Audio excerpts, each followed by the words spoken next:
My goal is to see our diversify our economy and grow our revenues, so we're not as dependent upon the state, and can provide more services for the community. And one of the things that really surprises me is the revenue that we get from historic horse racing. We have a couple of places here in Cheyenne currently, and we get 0.5% of the revenue that comes from gambling, and that was over $500,000 last year, and are in our budget for this year. And we have 2 or 3 new places that I've talked to this week that are looking at opening new historic horse racing venues here in Cheyenne. And so when I dug into it, I was a little bit surprised by the amount of dollars that are invested or gambled here in the community.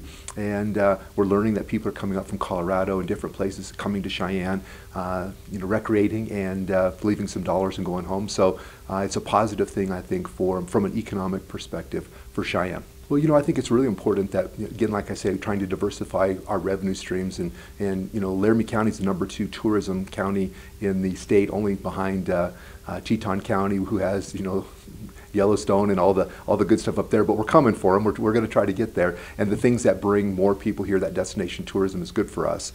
And I'm just surprised at the appeal that historic horse racing has, and pleased that the revenue is going to help Cheyenne as we move forward. Yeah, so as many of you know, I'm a small business person. I've been in the bicycle business for 40 years now, and I think customer service is one of the things that's really important. And as a government, I think we have customers, and we have to provide great customer service for them also. And we have a building industry here in Cheyenne that's it's very vibrant. They're building homes and commercial properties, and one of the things we're required to do is do inspections. We have to approve their plans beforehand, and understanding what their expectations are and what our expectations are, and making sure that we communicate those, I think, is really important.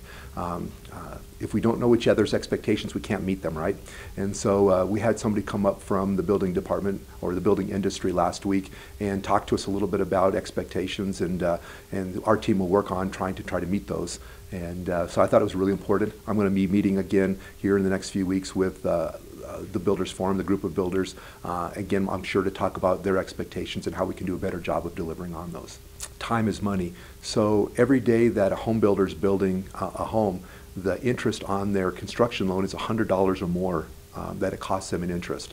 And so if we miss a day and cause them, or we miss a week, that could be $600 or $700 out of the profit of that building. So I think for them, their expectations are that we're going to be there in a timely manner. We're going to do our inspections quickly. We're going to get their certificate of occupancy to them in a timely manner so they can sell that home, get it closed, and get paid.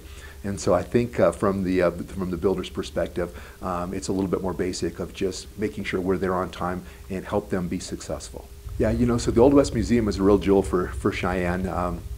They have the world's largest collection of horse-drawn carriages, and they're also, trying to really preserve the Western culture and the Western lifestyle, so that folks who come to Cheyenne, who I really think come to Cheyenne looking for that Western lifestyle, that Western culture, they're working really hard to preserve that and to share that with the world. And they have a huge expansion plan that I think is tremendous, that should give us an opportunity to show more of that Western lifestyle, more of the Native American influence on our lifestyle. And I'm very excited about what they're doing. It's great now, but it should become a real destination tourism event, a year-round event for Laramie County, Wyoming, and most especially for Cheyenne. No, I think you're right, Will. As cities grow, you have modern buildings and industries and things, but our history is the military in F.E. Warren, Fort Randall. It's the railroad and the Union Pacific Railroad coming across. It's the cowboy, right? And so when people come here, they want to see that. And I think what the Old West Museum does a great job of is telling the story of frontier days, telling the story of the West, and it's a great asset for Cheyenne. I'm a city boy. But I love rodeo, and the last few years my wife and I have gone over to Laramie to support the University of Wyoming rodeo team.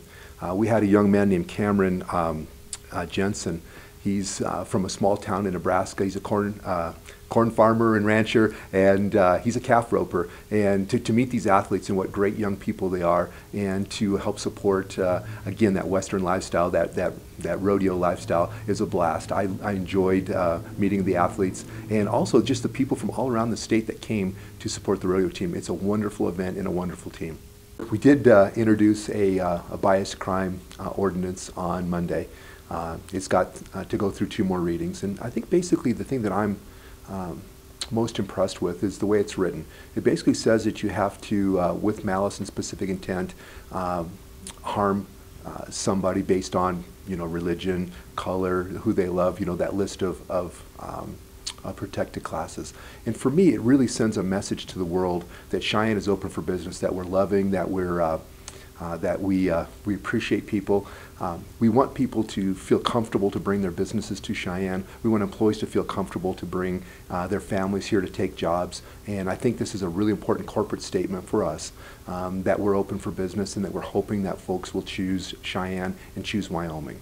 We have groups like LEADS in the Chamber, the Business Council working so hard to tell our story here of Cheyenne and our story of Wyoming. And if our ordinances and laws don't show that same thing and protect that, I think it's a mixed message. And so we're trying to make sure that the message from Cheyenne is that we're open for business. We want you to come here. We want you to be part of our community, and for the people that are here, they need to feel safe. Well, I think the only reason that this ordinance is in front of Cheyenne right now is the state is one of only 2 states in the union, South Carolina and Wyoming, that have not passed a hate crimes state legislation.